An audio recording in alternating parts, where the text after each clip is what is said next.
Est-ce que l'incontinence urinaire fait-elle naturellement partie du processus de vieillissement? On estime que l'incontinence n'est pas l'un des phénomènes du processus de vieillissement normal. Par exemple, en France, elle touche plusieurs millions de personnes d'âge adulte. On parle d'une personne sur 5 de plus de 65 ans, jusqu'à 50% des femmes âgées de 45 ans et plus, et environ 16% des hommes de plus de 40 ans. N'existe-t-il qu'un type d'incontinence? Il existe de nombreux types d'incontinence. On observe plus couramment certains types, comme l'incontinence à l'effort par impériosité ou par regorgement ou mixte.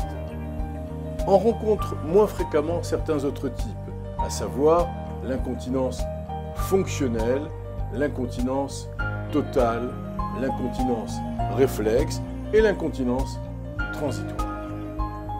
Est-ce que l'incontinence est-elle une affaire privée et je ne devrais pas importuner mon médecin à ce sujet? Votre médecin est la personne par excellence à qui vous devriez parler de ce problème d'incontinence.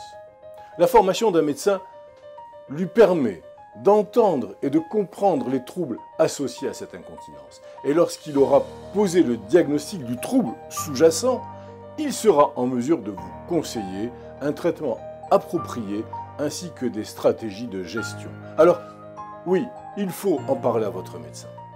Est-ce que l'intervention chirurgicale est-elle inévitable en matière d'incontinence?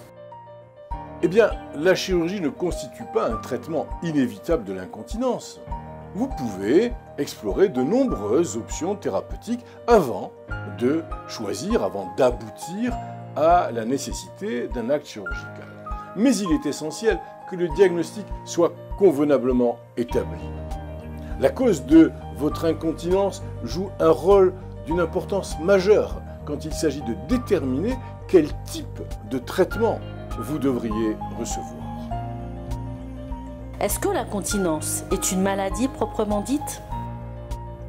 Eh bien non, l'incontinence est un trouble, non pas une maladie. Elle peut être passagère ou permanente, et elle est symptomatique d'un problème de santé sous-jacent. Quand le diagnostic formel est posé, vous êtes en mesure de traiter et de gérer efficacement votre incontinence et peut-être même de la guérir.